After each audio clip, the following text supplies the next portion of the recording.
जीव हमारी जाति है, मानव धर्म हमारा। हिंदू मुस्लिम सिख ईसाई धर्म नहीं कोई न्यारा।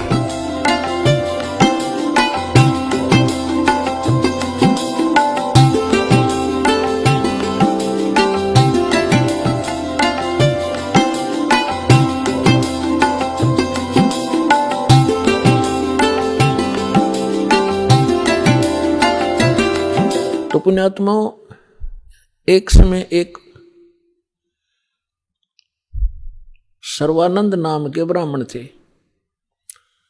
और उसने चारों वेदों, 18 पुराणों, गीता, इन सभी को कंठस्थ याद कर रखा था। और उसने अपने वक्त के सभी ब्राह्मणों को, सभी विद्वानों को शास्त्रार्थ में पराजित कर दिया। तो उसके मन में एक धारणा आई कि मैं अपना नाम सर्वानंद की जगह सर्वाजीत रखवाऊंगा, अपनी मां से कहता हूं। उसने सभी को हरा दिया। उधर से वो ये विचार कर रहा था। दूसरी ओर क्या हुआ कि उसकी माता, जो सर्वानंद की माता जी थी, उसका नाम शारदा था, ब्राह्मणी, और वो भी ऐसे ही अपने प्रारब्ध के कर्म को भोग रही थी। अब ब्राह्मण होने के नाते, और अब उसका पिता, उसका पुत्र विद्वान, जिसने सब विद्वानों को पराजित कर दिया, अपने पुत्र से भी सारे जंतर मंत्र, जो भी गायत्री मंत्र वगैरह अनुष्ठान बताए बेटे ने, वो भी कर लिए। और भी जिसने भी जहां कोई महापुरुष संत तपस्वी बताया वहां भी चली गई, लेकिन उसको कोई राहत नहीं मिली। बहुत बुरी बेचैनी रहे, ना भूख लगे, चारपाई पकड़ रखी, अस्थि पिंजर शेष दिखाई दे। गुजरती एक परमात्मा की शिष्या, एक बहन ब्राह्मणी, एक बहन चली गई, ब्राह्मणी नहीं, वैसे एक बहन चली गई किसी कामवश, अन्य जाति की, श्रवण जाति की। तो उसने पूछा कि शारदा कुशल है? उसने चारपाई पे पड़ी पड़ी ने देखा और कहा, बहन कहाँ कुशल हूं, अंतिम सांस गिन रही हूं, बहुत परेशान हूं, काफी वर्षों से असाध्य रोग से पीड़ित हूं। वो परमात्मा की शिष्या लड़की कहने लगी कि बहन कहीं दिखाया नहीं आपने? कि सभी डॉक्टर दिखा लिए, वैद्यों से चेक करा लिया, और कोई साधु संत आसपास नहीं छोड़ा। सभी ने कह दिया कि तेरे प्रारब्ध का कष्ट है, तेने भोगना ही पड़ेगा। तो उस बहन ने कहा कि यदि आप बुरा ना मानो तो मैं बताऊं, एक महापुरुष आ रहे हैं। वो कहने लगी, बोलो कौन है? कि मेरे गुरुजी से दीक्षा ले लो। मैं भी पहले बहुत परेशान थी, आपसे भी बुरी हालत थी मेरी नहीं, मेरे बच्चों की भी स्थिति थी, मेरे पति को भी तकलीफ थी, प्रेत बाधा थी, और मुझे असाध्य रोग था। उस गुरुजी से दीक्षा लेते ही और हम कति स्वस्थ हो गए। 2 वर्ष हो गए हम अपना जीवन जी रहे हैं, अपनी नींद सोते हैं, अपनी नींद उठते हैं।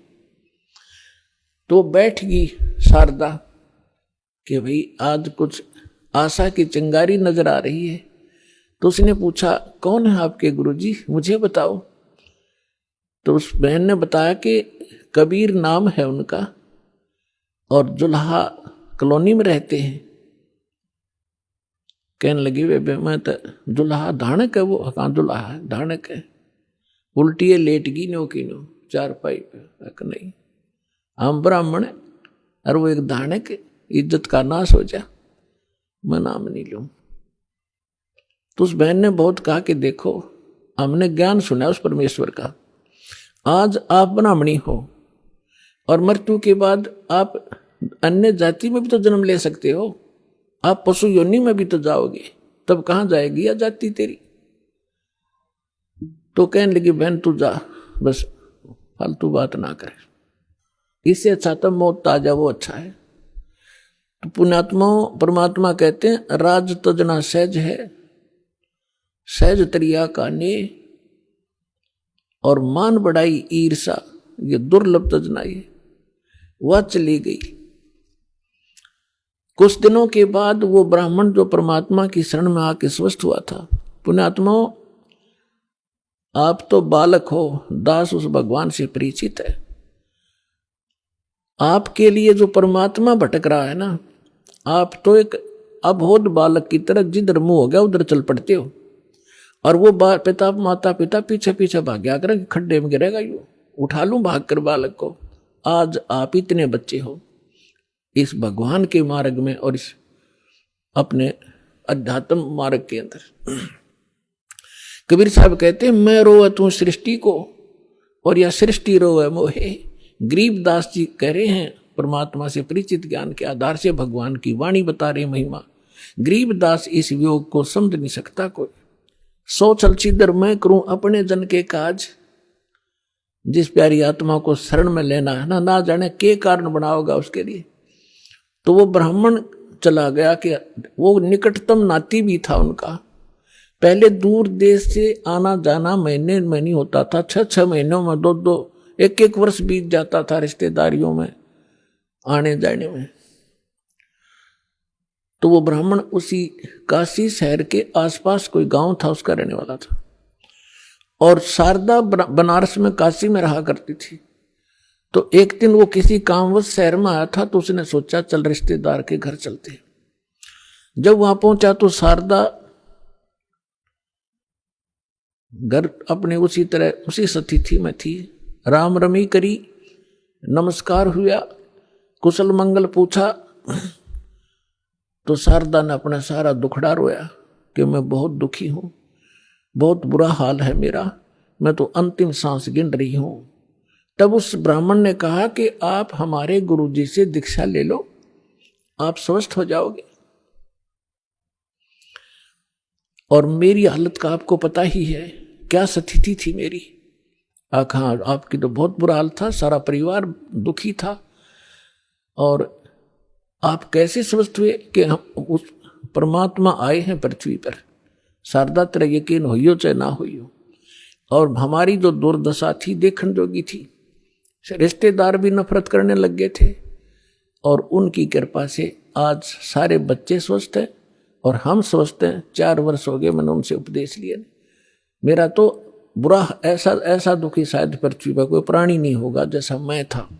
मेरे से रिश्तेदार भी नफरत करने लगे थे कि अब यू आ गया घर पे, कुछ पैसे मांगने आया होगा।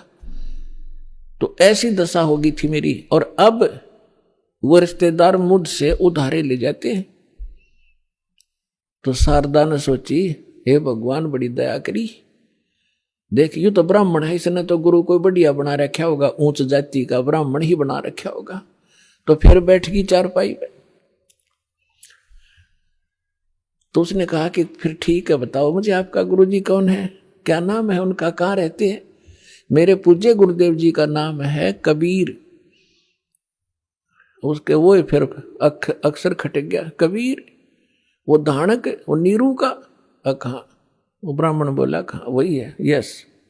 तो शारदा बोली, तेरी शर्म भाजगी, इतनी इज्जत का नाश कर दिया, ब्राह्मण होकर धानक गुरु बना लिया, डूब के मर जा की तरह। ये 36 लागी सुनान। तब अब उस पंडित जी ने कहा कि मिश्राणी बात सुन ले, यह शिक्षा मेरे देने की जरूरत नहीं, मैंने देख लिया। ये ब्राह्मण जब कित गए थे, जब मेरी दुर्गति हो रही थी, चोने भी ना दे थे, अंतिम सांस गिनू था, बुरा हाल हो रहा था। और ठीक है, तेरा ना समझ में आती तो गुरु जी के बारे में फालतू मत बोलिए, उठ कर चल पड़े। अब ये बात उसका घर कर गई कि सचमुच ये तो घना बुरा हाल था इनका, शारदा के, और इनका जीवन इतना सुखी हो गया। अब वो सोचन पर विवश हुई, तो वो काफी देर सोचती रही कि ये क्या बनी। अरे काल ने तो ऐसे बना रखे हैं किले जाति के, ऊंच नीच के। काल ने तो इतना जबरदस्त जाल फैला रखा पुण्यात्मा, परमात्मा बिना यो टूटे नहीं। अब आप देख रहे हो परमात्मा ने सबसे पहले यह बीमारी काटी कि अब आप देख रहे हो कोई छुआछात नहीं, ऐसी दया करी। ना तो एक बाड़िया और थी, अपने ही समाज में थी, हिंदुआएं में थी, और तो देखी जाओ बाद की देखो दूसरे मजहबों से, तो यह समाप्त करी। और उस समय ये एक जबरदस्त किला बना रखा था जाति का। अब क्या हुआ, परमात्मा कच्चा काम नहीं छोड़ते। जो जन मेरी शरण है ताका हूं मैं दास, और गेल गेल लग गया फिर जब तक धरती आकाश। अब क्या किया मालिक ने, जिस मोहल्ले में वो शारदा रहा करती थी उसी में परमात्मा का एक भक्त रहता था, थोड़ी सी दूरी पे, और उसने प्रार्थना की, प्रभु हमारे दास के घर सत्संग कर दो, वहां आसपास के भक्तों को भी पता चलेगा और आपका ज्ञान सुनेंगे, हो सकता है किसी के और भाग जाग जा। परमात्मा ने ठीक कहा कि ठीक है बेटा, रात्रि में सत्संग करेंगे, दिन में अपना काम करो पेट के लिए, रात तो अपनी है, आ जाया करो, चलूंगा मैं तुम्हारे वहां। तो उस बहन ने जो सत्संग करवा रही थी भगवान का, आसपास के सभी जगह निमंत्रण भेजा कि आज हमारे गुरुजी आवेंगे और नाम ले लियो, सत्संग सुनियो पहले, आपने आज तक ऐसा ज्ञान नहीं सुना होगा, आप देखियो हमारे गुरुजी का सत्संग सुनना। तो ऐसे आपस में आ ही जाते हैं, बुलावा देने से मोहल्ले के लोग, बहन बेटियां इकट्ठी हो जाती हैं। तो उसने शारदा को भी आमंत्रित कर दिया मोहल्ले में होने के नाते। तो शारदा ने पूछा आपके गुरुजी कौन है? कि मेरे गुरुजी हैं कबीर साहब, भगवान कबीर। कौन से कबीर? वो धानक। वो शारदा ने कहा कि हाँ वो धानक, आप कुछ भी कहो वो परमात्मा है। अब शारदा ने के स्कीम बनाई कि भी ऐसे जाऊंगी तो बात बिगड़ेगी, लोग हंसी करेंगे। एक ब्राह्मणी होकर दानक से दीक्षा लेने चल पड़ी और उधर से दुख का पहाड़ टूट रहा। तो उसने अपने ही मन में एक ऐसा विचार किया कि मैं जाऊंगी जरूर, सुना है का आशीर्वाद लेने मात्र से सुख भी हो जाता है, यदि मैं सुखी होगी, मेरा यू दुख दूर हो गया उनके आशीर्वाद से, मैं वहीं चरण पकड़ लूंगी, फिर कति नहीं लोक लाज करूं। अब परमात्मा कहते करे करावे साइया, मन में लहर उठा, दादू सदर जीव के वो आप बगल हो जा। तो पहले रात्रि का समय था, पहले एक जोत जलाया करते देसी घी की, वही तो हवन का काम कराया करती, और वही रोशनी का वहां चानना उसी से बनाया करते थे। एक जोत जला रखी देसी घी की, उससे आंगन में थोड़ा सा टमटमाती सी रोशनी थी। अब सभी बहन भाई आ रहे थे, एक साइड बहन बैठ रही थी, एक साइड भक्त बैठ रहे थे, बीच में रास्ता था, सामने भगवान बैठे थे आसन पर। अब शारदा आई, मुंह पर घूंघट काट के, उसने ये सोचा था कि ऐसा घूंघट काट के औरतों में जाकर बैठ जाऊंगी, प्रणाम कर जैसे वो क्रिया करेंगे और मुझे कोई पहचानेगा नहीं। अब जो ही सभी बहन आ रही थी, भगवान के चरण ले रही थी और बैठती जा रही थी। अब वो आगी शारदा भी मुंह ढक्के आवत थी, परमात्मा के चरण छुए, मालिक ने सिर पर हाथ रखा और कहा, सर्वानंद की माँ ब्राह्मणी पंडितानी, आज दानक के पास कैसे आना हो गया तेरा?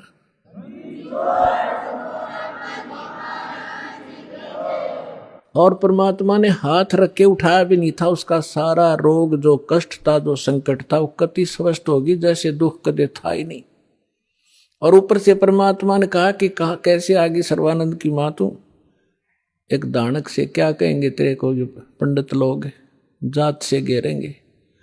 चरण पकड़ दिए उसी समय और फेंक दिया घूंघट उठा के, हे भगवान माफ करना मुझे दुष्टा को, मैं घनी नीच थी, आपके बारे में बहुत कुछ सोचा, आप तो सचमुच भगवान। खड़ी होगी सब न बतावे कि मेरा इतना दुख था, मेरा इतना कष्ट था, मैंने बहुत कुछ अच्छी मंदी भी कही है, तो भगवान पड़े। फिर बैठ गई, सत्संग सुना, परमात्मा ने सृष्टि रचना सुनाई। तीन देव की जो करते भक्ति, उनकी कदे ना होवे मुक्ति।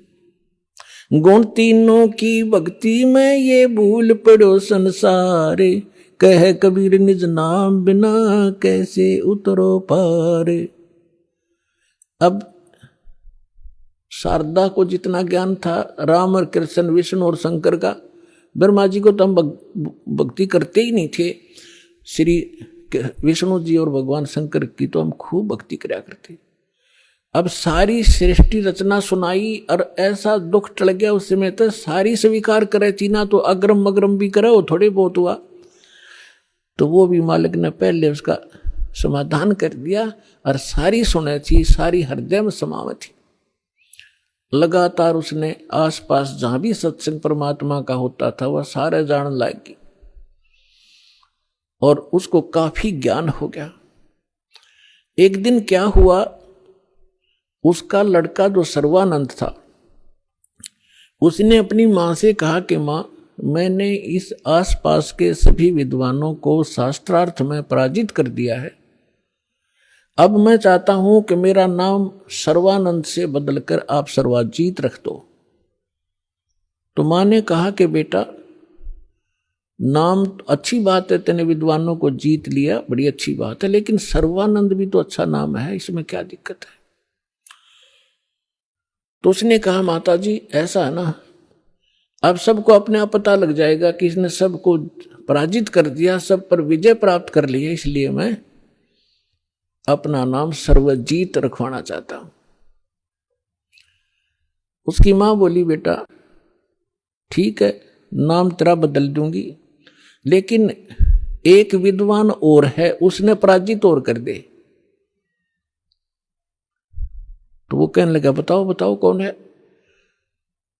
कि मेरे गुरुजी हैं और कबीर नाम है उनका, और जुलाहे की कॉलोनी में रहते हैं। कहने लगे वो अच्छा, फिर अकमाता आपने बड़ा विद्वान खोजा, उसको संस्कृत भी ना आती, वो क्या जाने सदग्रंथों के बारे में।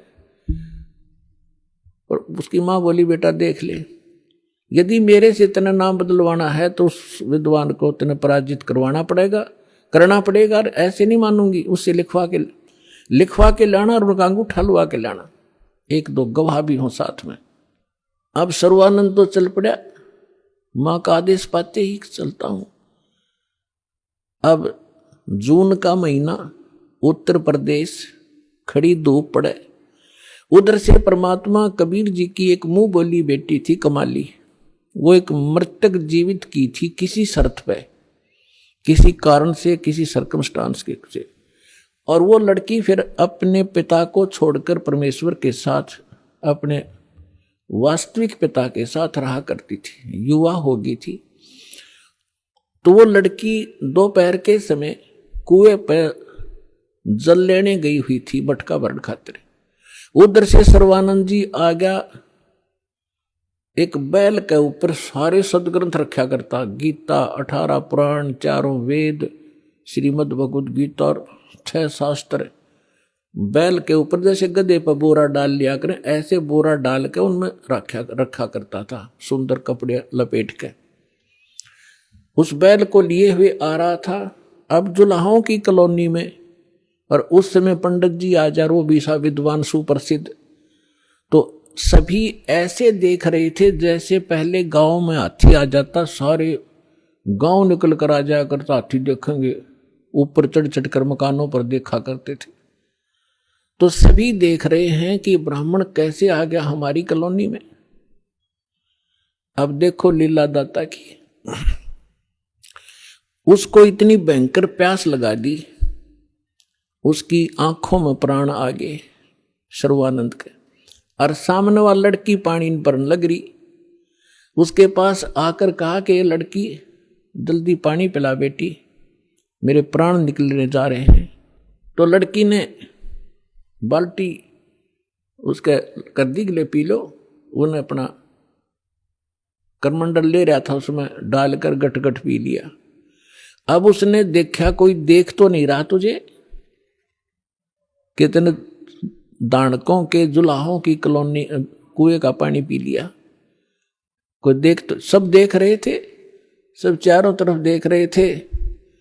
तो उसने अपनी इज्जत बचाने के लिए लड़की को डांटा कि लड़की ये किसका कुआं है, किस जाति का कुआं है। तो लड़की ने कहा जी दानकों की कॉलोनी में तो दानकों का कुआं हुआ कर, ब्राह्मणों का नहीं हो सकता। ये तूने पहले क्यों नहीं बताया मुझे, पंडित जी पानी पी कर जात नहीं पूछा करते, तू पहले पूछता। जब तक तेरे पसीने आ रहे थे तेरी जान जाने वाली थी, अब तुझे जाती दिखाई देती है। मर जाता 2 मिनट तुझे पानी नहीं मिलता तो फिर कहता है बेटी छोड़ इन बातों को, यहां कबीर कहां रहता है?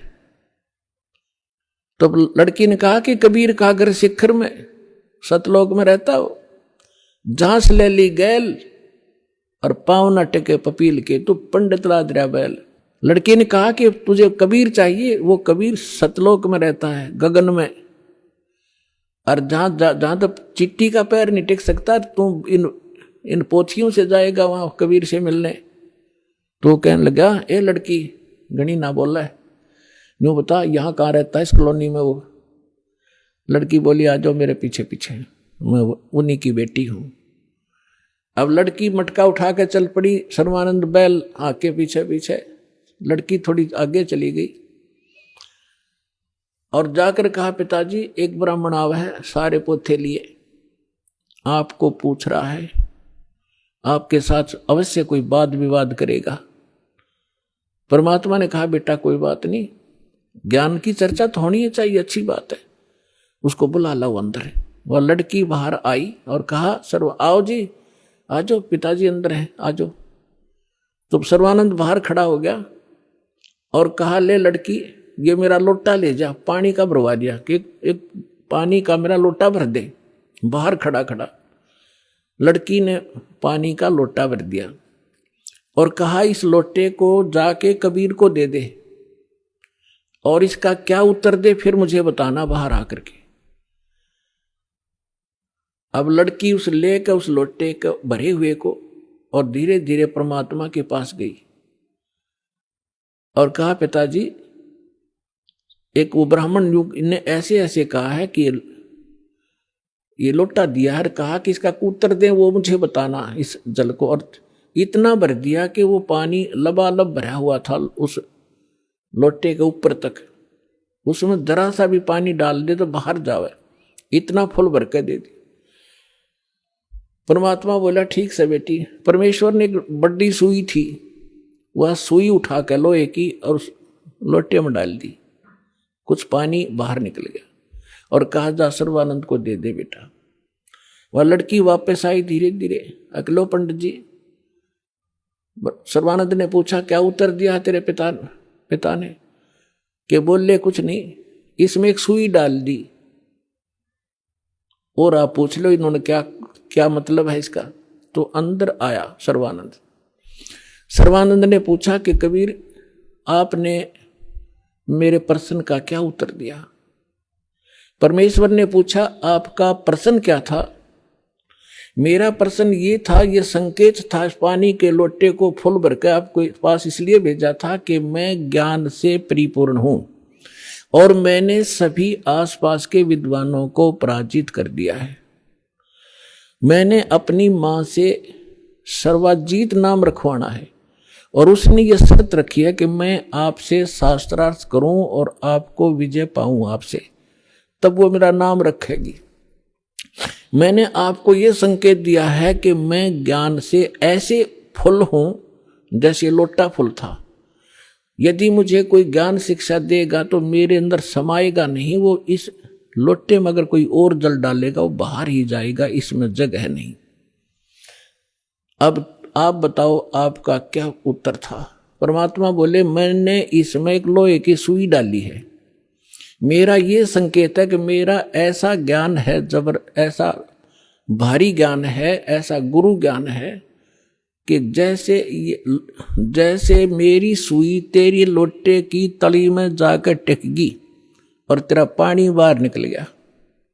ये मेरा ज्ञान ऐसा तेरे थोथे ज्ञान में बाहर फेंक देगा, ठाके तेरे हृदय में समा जाएगा।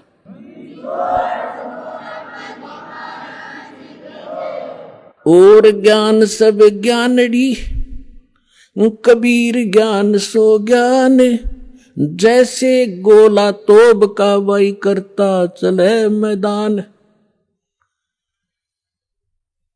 अब सर्वानंद ने कहा कि ठीक है आप करो शास्त्रार्थ। उसी समय वहां आसपास के जुलाहे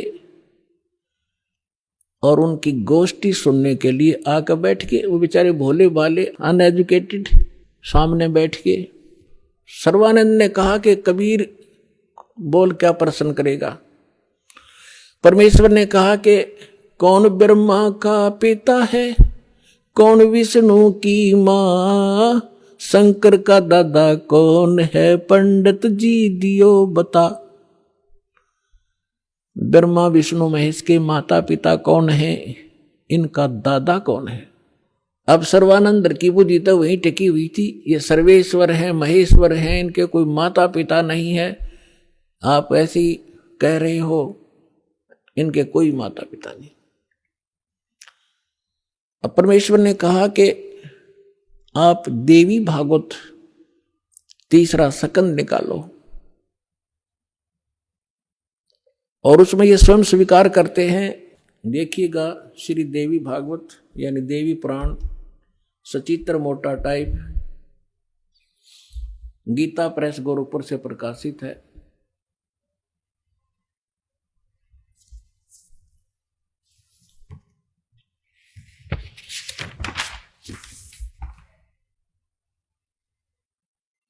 संपादक है हनुमान प्रसाद पोदार, चिमनलाल गोस्वामी।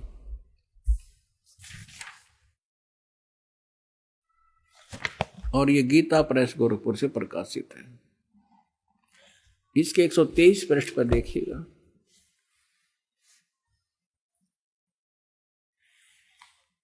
तीसरा स्कंद।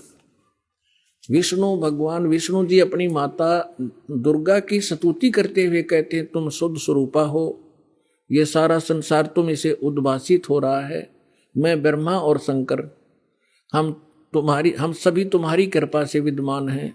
हमारा तो आविर्भाव माने जन्म और तिरोभाव माने मृत्यु हुआ करता है। हमारा तो जन्म मृत्यु होता है। केवल तुम ही नित्य हो, जगत जननी हो, प्रकृति और सनातनी देवी हो। भगवान शंकर बोले, देवी यदि महाभाग विष्णु तुम्हीं से प्रकट हुए हैं तो उनके बाद उत्पन्न होने वाले ब्रह्मा भी तुम्हारे ही बालक हुए। फिर मैं तमोगुण लीला करने वाला शंकर क्या तुम्हारी संतान नहीं हुआ? अर्थात मुझे भी उत्पन्न करने वाली तुम ही हो। शिवे संपूर्ण संसार की सृष्टि करने में तुम बड़ी चतुर हो। इस संसार की सृष्टि, स्थिति और संहार में तुम्हारे गुण सदा समर्थ हैं। उन्हीं तीनों गुणों से उत्पन्न हम ब्रह्मा विष्णु एवं शंकर नियमानुसार कार्य में तत्पर रहते हैं। अब पंडित जी तो साथ ले रहा था, सारे पोथे निकाल कर देख लिया, पढ़ भी लिया। उसको मालूम था कि सामने जो श्रोता है ये सब अशिक्षित, और कह दिया कि झूठ बोलता है, इसमें कुछ नहीं है। परमेश्वर ने कहा कि रुद्र संहिता के अंदर देखिएगा, ब्रह्मा विष्णु और शिव जी की उत्पत्ति दिखाते हैं आपको, आप देखिएगा। तो उसने देखा जो मालिक ने बताया। अब आप देखिए पुण्यात्मा, तो अभी तक ये सारा वर्बली बकवाद चल रही थी। अब दास ने जब इस मिशन को स्टार्ट किया तो आम भक्त हमारे भक्तों से कहता था, वो कैसा टीचर है, पुस्तक पढ़ पढ़ के सुनाता है, अपना अनुभव बताना चाहिए। अरे वेदों से, गीता से, इन सदग्रंथों से अलग जो अनुभव अपना बताता है वो शास्त्र विरुद्ध है, वो बिल्कुल यूजलेस है। ये हमारा सिलेबस है। हम सिलेबस तो बाद में देखा दास को ने, तो उस मूल ज्ञान से जो परमात्मा का ज्ञान था उसके आधार से भक्ति शुरू की थी। इन सदग्रंथों को बाद में देखा है, ये यूं का यूं मिला। तो आपको दृढ़ करने के लिए और आपको सच्चाई से परिचित कराने के लिए ये सदग्रंथ दिखा रहा हूं। मुझे नहीं जरूरत थी इनकी। जैसे एक अंधा था, अंधेरे में लालटेन लिए जा रहा था, आगे से बच्चे आ रहे थे उछल कूद करते हुए। उसने कहा, बच्चों देखना देखना बच्चों, मैं अंधा हूं, बेटा ध्यान से चलना, मैं अंधा हूं, देखना मुझसे ना टकराना। अब बच्चों ने आकर देखा कि आदमी अंधा बतावे और लालटेन हाथ में ले रहा, टॉर्च या लालटेन लैंप। उन्होंने चारों तरफ से घेर के कहा, बाबा सचमुच आप अंधे हो? कहा, बेटा अंधा हूं मैं। फिर लालटेन किस लिए ले रखी है? कि तुम आंखों वालों के लिए, कहीं मेरे से टकरा कर वो डेग दे ना तोड़ दो। आपके लिए है, ताकि इस रोशनी में तुम्हें पता लग जाए कोई बूढ़ा व्यक्ति आ रहा है, साइड से निकल जाओ, मुझसे टकराओ नहीं, मैं अपने इसलिए आपके लिए हुए हूं। तो दास तो इस ज्ञान को पहले सुना रहा था सन 1994 से लेकर सन 2000 तक। वर्बली जो मालिक ने ज्ञान दिया था यही सुना रहा था। ये ब्रह्मा विष्णु महेश नासवान है, इनकी जन्म मृत्यु होती है। ये इष्ट रूप में पूज्य नहीं है, लेकिन अनादरणीय नहीं है। लेकिन दास के सामने यह समस्या थी कि इस बात को, दास की वर्बली इस कहानी को कोई नहीं सुनेगा हिंदू, और विरोध खूब होगा। तो अर्ज करी थी दाता ने कि आपका ज्ञान सत्य है दाता, कभी गलत नहीं हो सकता। यदि इन सदग्रंथों में मिल जावे, वेद गीता और पुराणों में, तो आपके बच्चे आपको पहचानने में देर नहीं लाओगे।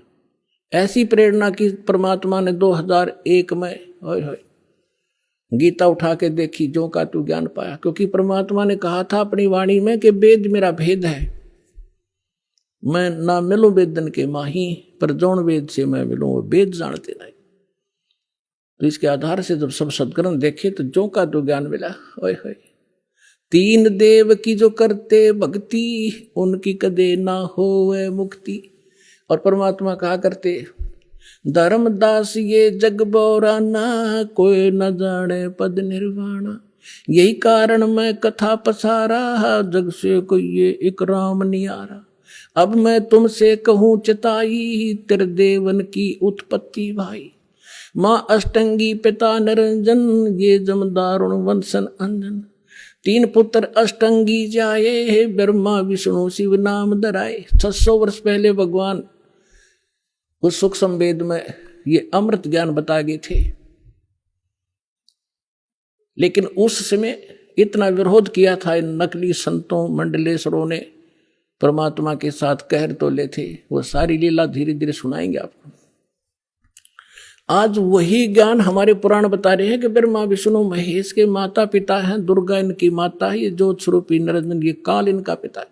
और ये भगवान 600 वर्ष पहले बताया करते, क्योंकि वो तो दादा है इनके। दादा तो बाप की भी डेट ऑफ बर्थ बता और पोत्या की भी बता दे, तो पहले बता कर जा रहे थे। अरे नकलियान हमारे तक सारा अज्ञान भर रखा था। अब देखिएगा शिवपुराण, ये संक्षिप्त शिवपुराण सचित्र मोटा टाइप, केवल हिंदी, गीता प्रेस गोरखपुर से प्रकाशित है। इसके संपादक कौन है?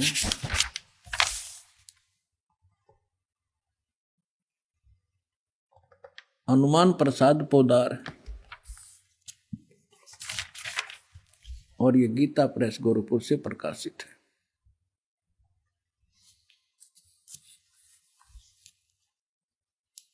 ये देखिएगा, ये है रुद्र संहिता, और यहाँ अध्याय नंबर 5 हम यहाँ पर पढ़ेंगे थोड़ा सा।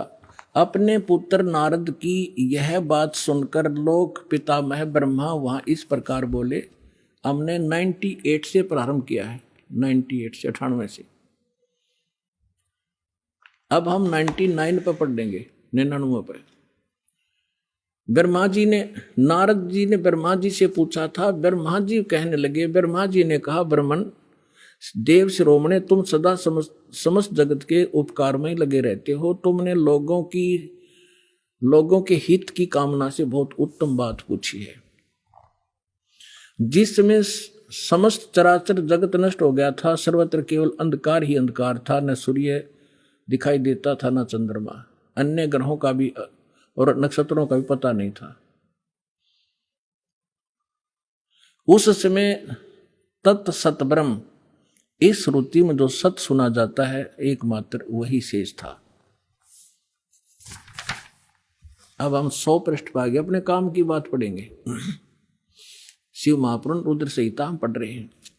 जिस परब्रह्म के विषय में ज्ञान और अज्ञान से पूर्ण, यानी कुछ साची कुछ झूठी उक्तियों द्वारा इस प्रकार विकल्प किए जाते हैं, उसने कुछ काल के बाद सृष्टि का समय आने पर द्वितीय की इच्छा प्रकट की। उसके भीतर एक से अनेक होने का संकल्प उदित हुआ। तब उस निराकार परमात्मा ने अपनी लीला शक्ति से अपने लिए मूर्ति यानी आकार की कल्पना की। वो क्या बना? मूर्ति रहित परम ब्रह्म। जो मूर्ति रहित परम ब्रह्म है, उसकी मूर्ति ये भगवान सदाशिव हैं। अर्वाचीन और प्राचीन विद्वान इन्हीं को ईश्वर कहते हैं। अपने आत्माओं, ये कौन है सदाशिव? ये काल है, और ये इसने प्रतिज्ञा कर रखी है कि मैं कभी किसी के सामने अपने काल रूप में, ओरिजिनल रूप में नहीं आऊंगा। जो श्री कृष्ण के अंदर से निकल कर इसने अर्जुन को दिखाया था भयंकर रूप, वो है इसका असली रूप। तो ये क्या करता है? अपने पुत्र किसी को ब्रह्मा के रूप में दर्शन देता है, किसी को शिव के रूप में, किसी को विष्णु के रूप में। तो यहाँ ये काल के विषय में ब्रह्मा जानकार नहीं है। ये कौन है? कहते वो निराकार था, फिर साकार बन गया सदाशिव। अब देखो सदाशिव कौन है? भगवान सदाशिव है वो मूर्ति। अर्वाचीन और प्राचीन विद्वान उन्हीं को ईश्वर कहते हैं। उस समय एकाकी रहकर स्वेच्छानुसार विहार करने वाले उस सदाशिव ने अपने विग्रह माने शरीर से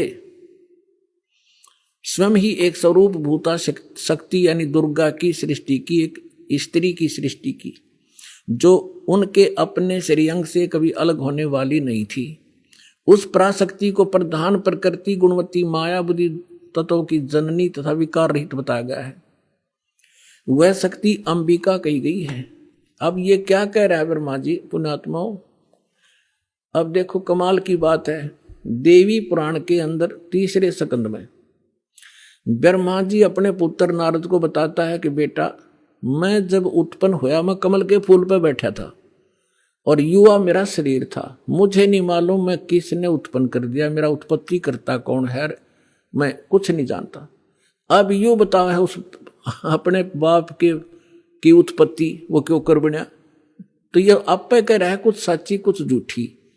तो ये इसने परमात्मा जो प्रथम बार आए थे वो इस ब्रह्मा से मिले, विष्णु जी से मिले, शिव जी से मिले थे। उनको सृष्टि रचना सारी कथा सुनाई थी। इन्होंने एक बार तो स्वीकार किया था, फिर काल प्रेरणा से माल्य के ज्ञान को रिजेक्ट कर दिया था। अब वो सुना हुआ ज्ञान यहाँ कुछ अटकलबाजी कर रहा है। ये परमात्मा ने तो ये बता रखा है कि काल ने दुर्गा को खा लिया था, बुरी नीयत वो उसके पेट में चली गई थी, फिर वो परमेश्वर ने आकर निकाली थी, तब ये दोनों पति पत्नी रूप में रहने लगे थे। अब ब्रह्मा जी इसको दूसरे ढंग से कह रहा है कि उस सदाशिव ने इसने सिर पैर का पता नहीं कि उसने अपने शरीर से एक स्त्री उत्पन्न की जो कभी उसके अंग से अलग होने वाली नहीं थी। अब ये देखिएगा, उस समय एकाकी रहकर स्वेच्छानुसार विहार करने वाले सदाशिव ने अपने विग्रह से स्वयं ही एक स्वरूप भूता शक्ति की सृष्टि की जो उनके अपने श्रेयंग से कभी अलग होने वाली नहीं थी। वो कौन है? उस पराशक्ति को प्रधान भी कहते हैं। ये प्रधान शब्द राखियो याद, प्रकृति भी याद रखना। ये प्रधान और प्रकृति शब्द आपके श्रीमद् भगवद गीता के अंदर दास सिद्ध करेगा कि दुर्गा और काल के संयोग से ब्रह्मा विष्णु महेश की उत्पत्ति हुई। वहां ये प्रधान और प्रकृति शब्द है। तो ये समझना कौन है ये प्रधान? ये कह रहे हैं उसी को प्रधान प्रकृति गुणवती माया बुद्धि जनों तत्वों की जननी तथा विकार रहित बताया। वह शक्ति अंबिका कही गई है। उसी को प्रकृति सर्वेश्वरी और त्रिदेव जननी, ओह, ब्रह्मा विष्णु महेश की माता, उनको उत्पन्न करने वाली नित्य और मूल कारण भी कहते हैं। सदाशिव द्वारा प्रकट की गई यानी उसके शरीर से निकली हुई उस शक्ति के 8 भुजाएं हैं, अष्टंगी। 3 पुत्र अष्टंगी जाए, ब्रह्मा विष्णु शिव नाम धराए। 600 वर्ष पहले मालिक बता गए थे। आज हमारे ये पवित्र सदग्रंथ उसको सेकंड कर रहे हैं, समर्थन कर रहे हैं भगवान की वाणी का। और जिनको संस्कृत भी नहीं आवती, ब्राह्मण कहा करते गुरु जी हमारे, क्या जाने दानक जुला, वो समृद्ध थे, सब वो प्रत्येक चींटी तक की भाषा जानते, सब पशु पक्षियों की भाषा जानते हैं। और इन्होंने उसको रिजेक्ट करके डाल रखा था लाल को। अब संभालो पुण्यात्माओं, आपका कल्याण हो जाएगा। उसको सदाशिव द्वारा प्रकट की उसकी शक्ति के 8 भुजाएं हैं। नाना प्रकार के आभूषण उसके श्री अंगों की शोभा बढ़ाते हैं। वह देवी नाना प्रकार की गतियों से संपन्न है और अनेक प्रकार के अस्त्र शस्त्र धारण करती है। एकाकिनी होकर वह माया संयोग वसात अनेक हो जाती है। वे जो सदाशिव हैं उन्हें परम पुरुष ईश्वर शिव शंभु और महेश्वर कहते हैं। यहां देखिएगा, अब 101 पृष्ठ पर आ गए हम। रुद्र संहिता वे अपने सारे अंगों में भस्म रमाए रहते हैं उन काल रूपी ब्रह्म ने। इसको काल कहो, ब्रह्म कहो, सदाशिव कहो, उन काल रूपी ब्रह्म ने एक ही समय शक्ति के नाथ, ये नाथ नहीं, शक्ति के साथ शिवलोक नामक क्षेत्र का निर्माण किया था। उस उत्तम क्षेत्र को काशी कहते हैं। वह परम निर्वाण व मोक्ष स्थान है जो सबके ऊपर विराजमान है। वे प्रिय और प्रियतम, वो पति पत्नी रूप में शक्ति और शिव, दुर्गा और काल जो परमानंद स्वरूप है, उस मनोरम क्षेत्र में नित्य निवास करते हैं। शिव और शिवा ने, काल और दुर्गा ने प्रलय काल में भी उस क्षेत्र को अपने सानिध्य से मुक्त नहीं किया। अब यहां देखना, देवर से एक समय उस आनंद वन में रमण करते हुए शिवा और शिव के मन में, दुर्गा और काल के मन में, ब्रह्म के मन में यह इच्छा हुई कि किसी दूसरे पुरुष की सृष्टि करनी चाहिए, यानी कोई संतान उत्पन्न करनी चाहिए। ऐसा विचार करके देखिएगा, यह सृष्टि, जिस पर यह सृष्टि संचालन का महान भार रखकर हम दोनों केवल काशी में रहकर इच्छा अनुसार विचरें और निर्वाण धारण करें। इन्होंने ये सोचा कि वे एक पुत्र उत्पन्न करें और उसके हवाले सारा इंचार्ज कर, जो चार्ज दे दे, हम फिर आराम तरह करेंगे, देख विचरे। ऐसा निश्चय करके शक्ति सहित सर्वव्यापी परमेश्वर शिव ने अपने वाम भाग के 10वें अंग पर अमृत मल दिया। ये तटपट करनी थी, यानी उन पति पत्नी व्यवहार किया। फिर तो वहां से एक पुरुष प्रकट हुआ, एक लड़का उत्पन्न हुआ। ये देखिएगा 102 पृष्ठ पे, सदा संक्षिप्त रुद्र संहिता हम पढ़ रहे हैं। शिव ने कहा, वत्स, शिव ने कहा, बेटा, व्यापक होने के कारण तुम्हारा विष्णु नाम विख्यात हुआ। अब काल और दुर्गा का बेटा यानी विष्णु की उत्पत्ति होगी, दोनों से सिद्ध हुआ। अब यहां देखो, ये 6वां अध्याय समाप्त हुआ। अब यहां देखिएगा 7वां शुरू हुआ। ब्रह्मा जी कहते हैं देवर से, तत्पश्चात कल्याणकारी परमेश्वर शाम सदाशिव ने पूर्ववत प्रयत्न करके जैसे विष्णु उत्पन्न किया था, दोनों ने पति पत्नी व्यवहार करके मुझे अपने दाहिने अंग से उत्पन्न किया। मुने उस महेश्वर ने मुझे तुरंत ही अपनी माया से मोहित करके नारायण देव की नाभि कमल में डाल दिया, फिर लीला पूर्वक मुझे वहां से प्रकट किया।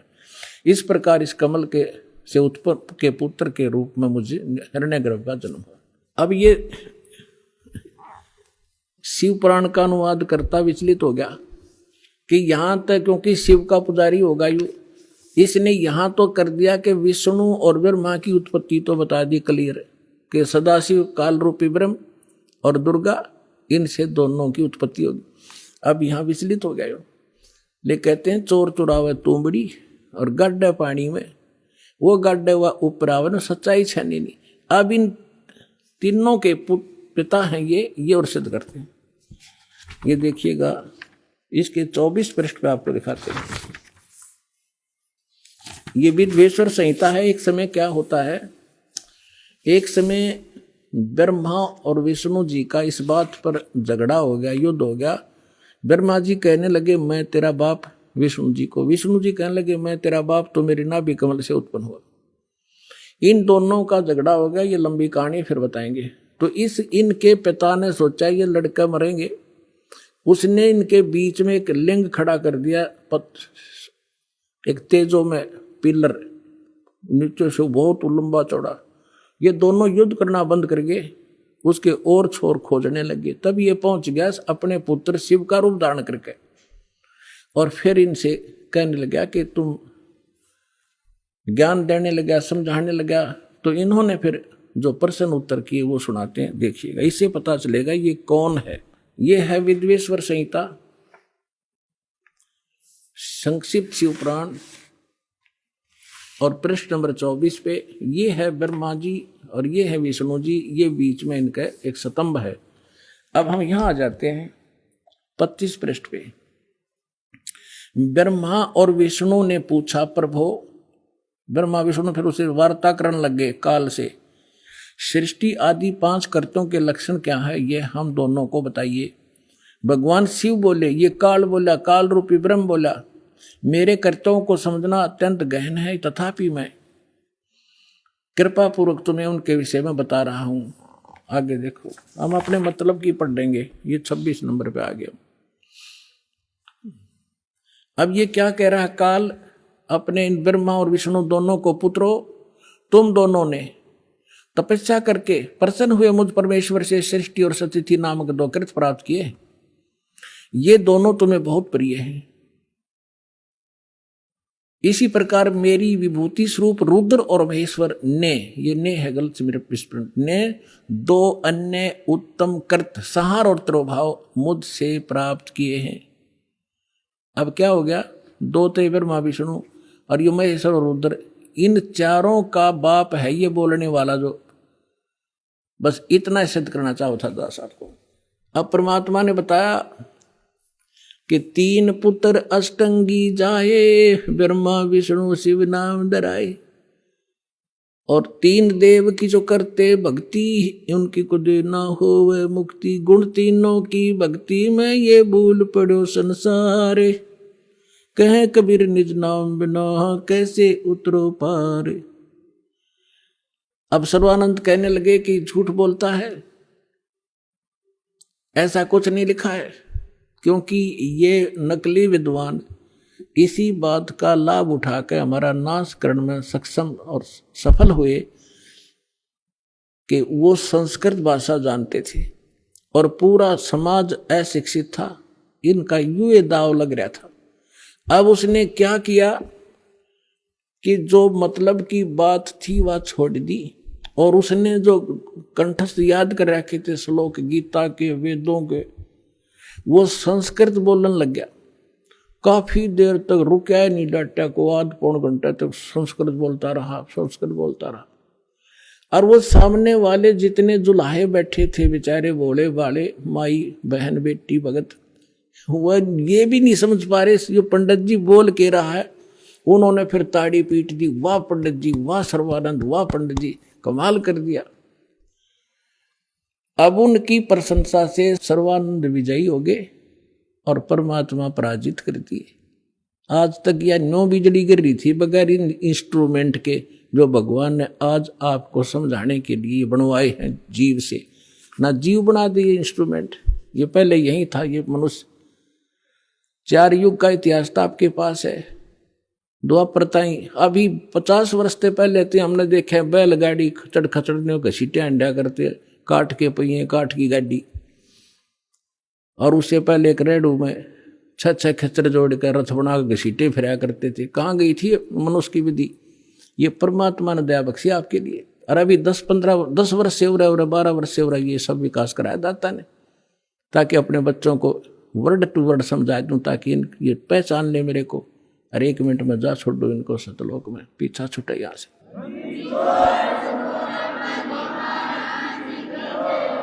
अब सर्वानंद फूल गया भगवान की बात। उनको तो सिर्फ हार जीत चाहिए थी, भक्ति ना भगवान।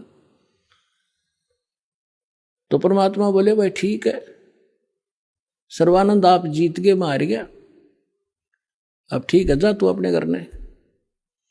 कहने लगा से नहीं जाऊंगा, मेरी माँ ने कहा है कि लिख कर दे तू। परमात्मा बोले मैं तो अशिक्षित हूं, तू लिख ले। आप लिख लो, मैं अंगूठा ला दूंगा। हाँ ठीक है। उसने लिख लिया। शास्त्रार्थ में सर्वानंद विजयी हुए और कबीर जी पराजित हुए। परमात्मा का अंगूठा लगवा लिया और लेकर कागज ने चल पड़ा।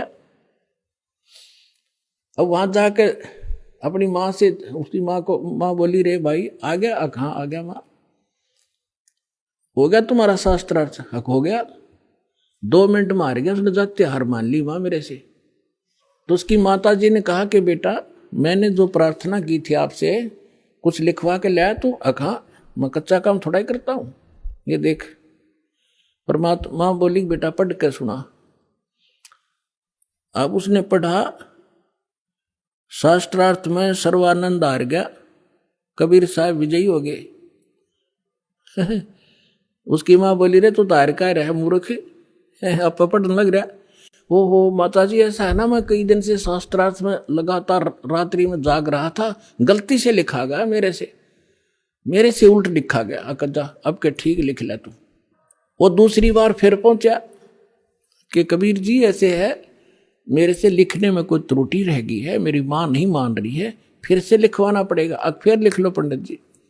मेरा कौन सा अंगूठा किससे है, कितनी बार लवा ले। उसने लिख लिया खूब सूझबूझ से। शास्त्रार्थ में सर्वानंद विजयी हुए, कबीर जी पराजित हुए। परमात्मा ने अंगूठा ला दिया। वो फिर जाकर कहा कि ले माता जी सुनाऊं। पहले तो उसको ही भ्रम था कि शायद मेरे से गलत लिखा गया होगा। अब सुना बेटा, शास्त्रार्थ में सर्वानंद उड़ अटक गया। अब बोल आगे बोलता क्यों ना, नहीं बोला माँ कभी गलत लिखा गया है। तो शास्त्रार्थ में सर्वानंद हार गए, कबीर साहब विजयी हुए। उसमें फिर ये लिखा पाया। उसने उसका फिर भ्रम रह गया कि माँ फिर लाऊं लिखवा कर, जा बेटा फिर लिखवा ला। अब तीसरी बार फिर परमात्मा बोले लिख लो, होगी लगी होगी चूक आपके, कोई बात ना। उसने फिर ऐसे लिख लिया और परमात्मा का अंगूठा लगवा लिया। अब जब उसने सोचा कि जब मैं बाहर पढ़ता हूं तो ये ठीक पावे है, और माँ के सामने जाता हूं इसमें यह के बिजली गिरे, तो बाहर से ही आंगन से ही उस पर नजर टिका ली। अंदर अपने घर में घुसने से पहले उस पर न्यू करता जा, कति न्यू डांट रहा नजर। अकमाता सुनाऊं सुना। उसके सामने अक्सर पलट गए, जैसे कंप्यूटर में पलट जाया करे। और न्यो का न्यो पकड़ गया, बैठ गया कलेजा पकड़ के। उसकी माँ बोली रे बोलता क्यों ना, तेरी बोलती क्यों बंद होगी विद्वान, बोल क्या लिख रखा है इसमें। वह कागज हाथ तो छूट गया उसके। परमात्मा को उसकी माँ बोली बेटा भगवान आए हैं, तेरी बुद्धि भ्रष्ट हो रही है, ये 4 अक्षर सीख के और तू विद्वान पाक रहा है। जो ज्ञान उस परमात्मा का है तेरे पास तक कख भी नहीं बेटा, मैं तेरी भी कथा सुन रखी है, बहुत दिन हो गए। अब अपनी माँ के चरणों में पड़कर रोने लग गया। नो बोला माँ मैं तो घना नीच हूँ। सचमुच जो वो बोल रहे थे सारी लिखी है पुराणों में, जो वो बतावे थे, और मैंने अहंकार वश कति नहीं मानी। तो परमात्मा बोली बेटा मेरी आत्मा कह रही है तू इकलौता पुत्र है, और तू ऐसा बिरानवाटी ऐसी दुर्गति होगी तो कुत्ते की योनि में जागा बेटा। या विदुता काम नहीं आवे, भगवान की शरण और वो मंत्र में काम करेंगे, मेरी आत्मा खुश हो जाएगी, तो नाम ले ले। न बोला माँ मेरे साथ चलो, मैं अब तो जाऊंगा, मैंने शर्म आवेगी। अब चल मैं तेरे साथ चलूंगी बेटा। जाके चरणा में डाल दिया कि परमात्मा तेरा बालक है, भूल होगी इससे और नाम दे दो। परमात्मा बोले कोई बात ना बेटा, हम तो सारे मेरे ही तो बच्चे हैं, जिस दिन ये मुझे पहचान लेंगे झगड़ा ही मिट जाएगा। तो पुनः इस प्रकार सर्वानंद का कल्याण हुआ।